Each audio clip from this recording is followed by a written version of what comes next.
Hey guys, I'm heading in live here today to talk to you guys about guilt, which is a feeling that I am all too familiar with. A feeling that many of us tend to rely on in order to create sustainable change, but a feeling that actually leads us to feeling stuck. So today I'm going to explain to you how guilt keeps us stuck, and then I'm going to give you a resource at the end to help you evaluate some of the physical symptoms of stress that may end up in your body when you are harboring guilt, and a way to release that, and the way that I work with women in order for them to release guilt about the choices they make, whether it comes to their bodies or to their lives overall. So I see a couple people tuning in. I just need you guys to let me know if you can hear me while I continue to get the live set up. I see two people so far. I'm monitoring the comments here in the Facebook group. And again, if you can just let me know that you hear me, you can just say so in the comments. Hey, we hear you. That would be great as I continue to get everything set up here that's necessary to make sure that the live runs smoothly. So I'll hang out here for a moment while I let the live start to populate. And I am going to make sure everything is gravy. So again, go ahead and let me know in the live. It'll also tell me how long the lag is between me talking to you guys and the amount of time that it takes for me to get a comment from you. That's also really helpful for me to know. I see a couple people tuning in still, so that's good. I'm going to go ahead and check my messages and see if I am getting any volume going on here. So I'm still waiting to see who's tuning in today in order to talk to you guys about guilt and the ways in which guilt keeps us stuck. As you tune in, please let me know if you can hear me in the comments. It's really important for me, obviously, to know, number one, who's here, who am I talking to, but also if this is working. So go ahead and let me know in the comments if you're here. I'm going to open up another part of my browser just to see if I can monitor comments that way.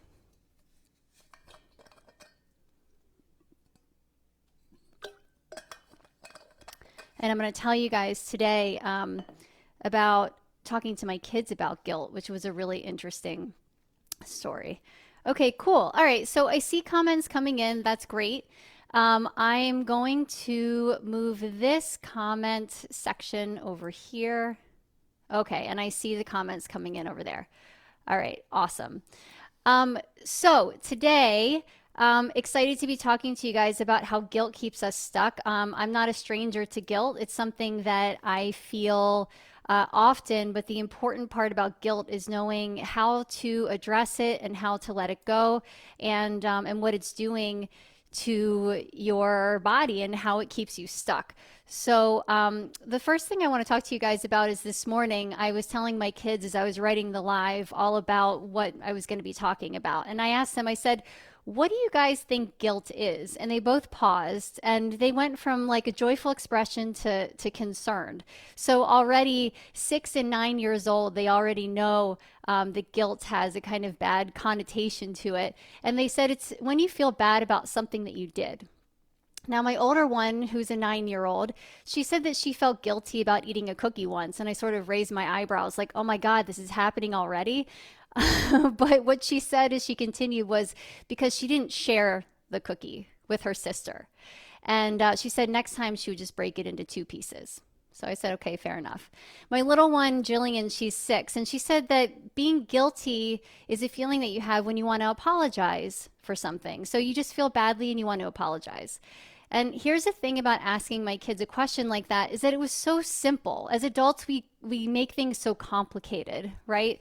What they said is that guilt makes us feel bad, and we can either do something differently next time, break a cookie into two, or we can just apologize for it.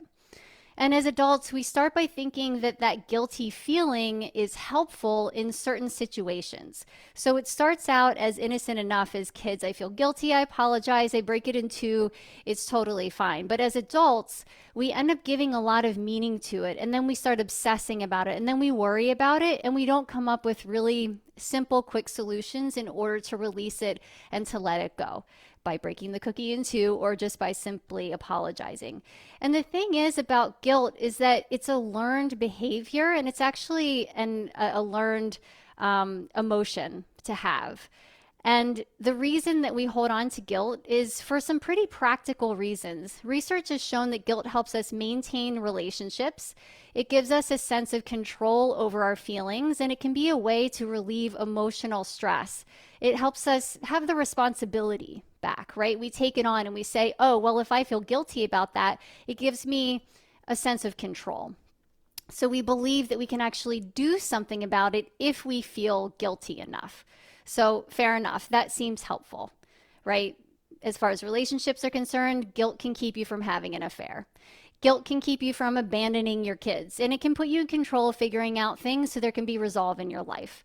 That sounds healthy, except what I've also learned about guilt is that it can keep you stuck. So while guilt might keep you from cheating on your spouse, it will also keep you in a marriage that isn't working. Guilt can keep you from leaving your kids, of course, but it can also keep you from taking care of yourself because you feel too guilty to even leave for an hour to go exercise. Guilt can give you a false sense of control by giving you a feeling of responsibility. But what ends up happening is that you take on that responsibility in such a huge way that it turns into panic. And then you feel like it's all your fault. So let me know in the comments if you've ever felt any of those things, that guilt kept you stuck, that it kept you from making a really important decision quickly, that it kept you from going out and taking care of yourself. One of the most common things that I find when I work with women about guilt, particularly moms, is that they don't want to take care of themselves because they're afraid it's abandoning their kids. So we take this really simple thing about guilt, and then it becomes this huge thing that means something about our lives, about what we're able to do and unable to do. And that's where we end up keep being stuck. We believe that things are our fault because we make up these rules that turn into these huge issues, or we are taught rules from our parents, from the media, about the moral compass that we should follow in order to be good humans.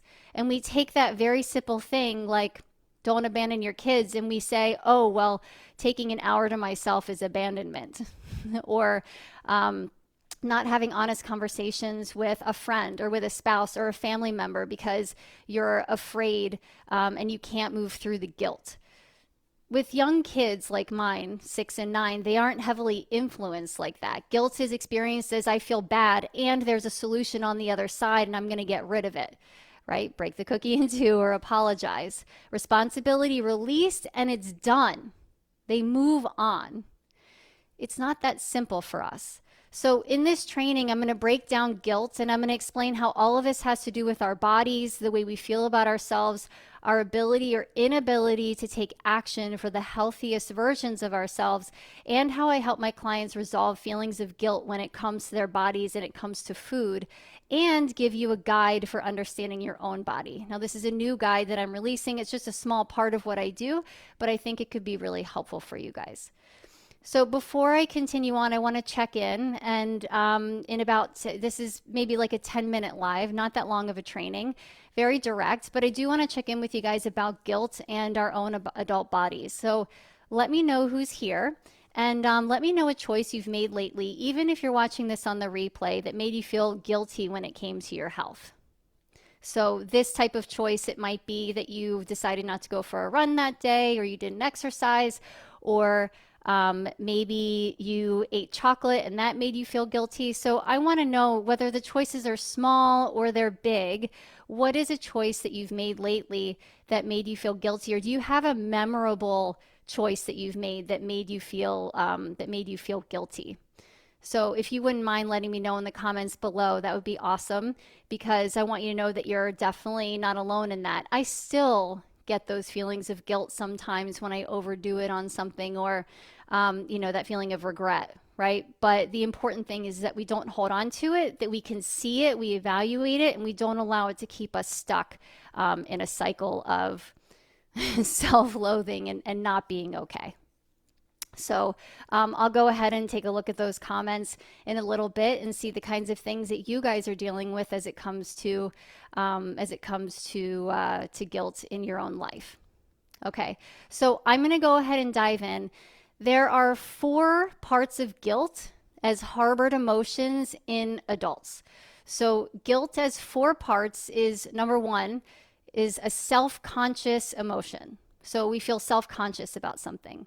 Number 2, it involves negative evaluations of ourself. So it's not only self-conscious emotion, but then we're having negative evaluations of ourself. Number 3 is that it's feelings of distress or panic set in. So that's a 4th part of guilt, is that the feelings of distress or panic, particularly in adults, distress or panic, and that's where we get stuck. And then feelings of failure. So we start to get stuck in between distress, panic, and failure, and then we can't problem solve because that is a really challenging place to go from. Again, not as easy as breaking a cookie in 2 or apologizing. We make it very complicated because we think we need to hold on to that guilt in order to make change.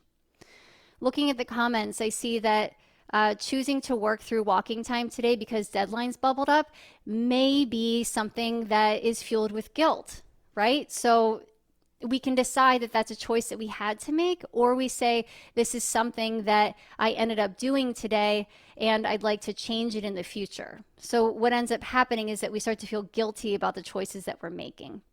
And we're taught throughout our lives by our parents, our families, media, and diets that guilt is necessary in order to create change. But what I'm saying is that we have to be willing to release and let it go, learn from our experiences, do the apology, just move on in order to be able to bring resolve to it, particularly when it comes to our physical bodies. As it relates to weight loss in particular, here's how those 4 parts of guilt come in. And you guys might want to write this part down. So self-consciousness, number 1, feeling fat is a part of self-consciousness. Number 2, the negative evaluations. Fat is bad. Fat is bad. We start telling ourselves these stories. Fat is bad. Number 3, feelings of distress before we even make a decision based on information told to us. There are certain foods that are bad and good to help me. That's where the distress comes in. That what I have to offer me is either good or bad, therefore I am good or bad, right? I am self-conscious. I'm going to give myself negative evaluations. Here comes the guilt. You think it's helpful. I'm looking for good and bad because I want a solution. And then finally, feelings of failure. That the decision you make is right or wrong. And we think that because we're taught that there's good and bad choices. But guilt is not as easy as good and bad. It's much more complex than that because we've made it that way. Most of us only know one way to resolve how we feel about our bodies, about that feeling of fat, and that's to lose weight and address self-consciousness by deciding that we will only be happy if we lose weight. That's what keeps us stuck in the guilty cycle. And because it isn't easy, then we look for strict rules to follow. So then we look for our moral compass. Our moral compass as it relates to food and dieting and bodies and how we should be. And so that moral compass is guided by these rules that we look for out in the universe instead of looking for our own guide inside that tells us what's okay for us and what's not. So then we start to bring in judgment about it. And what ends up happening is that what we believe is not overweight or not fat is a part of our moral compass. So that means that most of us are walking around feeling like our own self-consciousness, feeling badly about ourselves, means that we aren't good people. And I know on an external level that you probably wouldn't say that you're a bad person. But there's these feelings when that guilt is stuck in your body, it's continually feeding you, yourself, that you're not a good person. if you don't make the choices that are in alignment with your moral compass, which is based on the good and bad choices that have been fed to you by diets or what you think you should do in order to lose weight or to have the body you think you should have. This is really upsetting. So the way to resolve that isn't to lose weight. It's actually to reset what you believe is the way you feel about yourself, is to reset your own self-consciousness instead. So acting from a place of loving yourself, accepting yourself, believing that you are healthy and strong enough today to take an action rather than waiting for it at the end. And the good news is, guys, is that because these rules are created, we create them in order to develop our moral compass. And because you are actually the number one person who is responsible for the feelings you have, you can also relieve yourself of the responsibility and change the way that you feel. And here's the crazy thing about guilt. My kids said guilt makes you feel bad, and you can resolve it with an apology or split a cookie in two. Easy peasy. When adults hold on to guilt about our bodies or our choices, it's not that easy. And this is what I've been saying from the beginning, is that we've had these learned behaviors with our moral compass.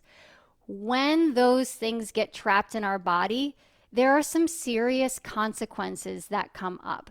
And I told you guys that I would tell you what guilt feels like when it's trapped in the body. And it feels like in your head, it's all of the shoulds, what you feel like you should do. So you want to look out for the way that you talk to yourself in your head. Are you saying that I should do something? That is usually an indication that guilt is involved. There are also physical manifestations that happen in the body. Irritability, changes in sleep or an inability to sleep is often harbored feelings of guilt. Stress eating, overeating, and digestive disorders, often symptoms of harboring guilt. An inability to concentrate or focus, harboring feelings of guilt. Fatigue and lack of energy, guilt could be involved. And then a general lack of presence in your life, distracted by the feelings that you have, also guilt induced. And I remember when I was at the end of my dieting career, guilt was a huge part of it. And I remember the moment that I stepped on the scale and I said, life is too important for me to use guilt-induced behavior, stepping on the scale and seeing if I've lost again this week or not, to continue living my life this way. I had erratic behavior. I was yelling at my kids. I was frustrated with myself. And the only reason that I felt that way was because I felt guilty based on the number I saw when I was on the scale, or the way that I felt from not losing weight at that time. And so the way that we can resolve these symptoms of distress, number one, I'm going to give you guys a guide to doing this through food and lifestyle habits that you can do. It's crazy, right? So these feelings of guilt can lead to these issues, but these issues also can lead to feelings of guilt. So if we can start somewhere to resolve some of these symptoms of imbalance, which are trapped in the body, then we can get somewhere. And I'm going to give you the exact guide for that again at the end of the live. But what I can promise you is that losing weight to address feelings of inadequacy and self-consciousness that lead to guilt does not fix those issues. You can lose all the weight in the world and you will still, if you're harboring guilt about the choices you're having, be irritable, stress eat, not be able to focus in your life, have fatigue, and not be present with the things that are most important in your life. The guilt has to be resolved. And I have a system of getting to know yourself better than that. And it just so happens, and I know a couple of you gals are here, that the energetic eating method helps women resolve their symptoms of imbalance in that exact order, which are also symptoms of guilt. So I'm going to give you the guide in like 5 minutes. I'm going to put it down here in the comments so that you guys can have that. And it'll be a good summary reminder for anyone who's in my program or has worked it before and wants to look at it again. Because in my program, we take those issues head on in a process of health discovery for self-discovery. And it's not just the guide that I'm giving you that helps resolve those things. It's the one-on-one process. It's the group coaching. It's sharing the way we feel about it. It's the journaling process that I teach my clients in order to resolve all of these things. It starts with building yourself up with confidence today to make the conscious choices to resolve the way you're feeling about your choices in the first place. You have to let yourself off the hook so that you can make the ones that serve you for lifelong health without guilt. If the guilt is still there, it's still going to continue down a cycle of not being able to have what you want. And I want you guys to remember the role of guilt as it relates to weight loss. Okay, because I told you in the beginning, I tell you how I can help you end the guilt. And here's how I help my clients end guilt as it comes to those 4 parts of guilt: the self-consciousness, the negative evaluations, the feelings of distress, and then the feelings of failure. So here's the 4 things. So if you're watching this, you want to get a pen and paper so that you know what to do in order to hit each of these 4 things. So the first thing, we relieve self-consciousness by taking the emphasis off of the body and of the weight, and we redirect our energy to the most important parts of your life. So if you keep thinking about the next 10 pounds, I want you to think about instead the next 10 months of your life. What do you want in your life? What is really important to you? And I want you to get crystal clear, we call this your best energetic self in my program, about if you could have the life that you wanted in 10 months, what would that look like? And don't attach it to a number on the scale. Okay, so we have to relieve self-consciousness by leaving the body out of it. We have to detach ourselves from our bodies in order to make change. Number 2, we end negative evaluations of the self and instead look at the positive impacts we can have by taking small, sustainable actions for those most important things. So what I want you to do instead is look at what you want in the next 10 months, 10 weeks, just as a future self. And I want you to start writing down the little things that you can do each day in order to realize that person, those things. Those things can happen as long as we have an awareness of what is actually serving us in the thoughts, the foods, and the actions we're taking in our life. That's how you stop feelings of distress, of looking at foods as good and bad. We can simply look at them. Are they helping me get what I want in my life, or are they keeping me from showing up? And that's the guide that I'm going to give you guys today, is resolving those symptoms of distress. Are foods making you irritable? Are they keeping you from sleeping well? Are they causing gut imbalances? Are they causing an inability to focus? Are your lifestyle habits also doing that? The guide that I'm going to give you guys is going to help you see how you can resolve those symptoms or issues from an objective point of view. Guilt comes from creating rules, some arbitrary rules that we think we need to follow for our moral compass. What I want you to do instead is to take a detective, objective role and ask yourself, is this behavior, is this food helpful for me as a human being or not? If it's not, how am I willing to change it, adjust it? Maybe it's non-negotiable and it just shouldn't be around so I can have the life that I want. That goes back to the beginning, right? It goes back to saying the life that I want, if I don't want to be self-conscious about my body and I'm thinking about my life, the choices I make are influencing my ability to show up day in and day out, all of the time. That's not good foods and bad foods. That's how am I feeding myself so I can get what I want out of my life and not feel like garbage anymore. I want that for you. That's why I'm going to give you guys the guide. And then finally, we stop the feelings of distress when looking at foods as good and bad. And we can, I already said that. So because of all of that, our decisions aren't right or wrong. We're either learning from them or you're just standing in your own way.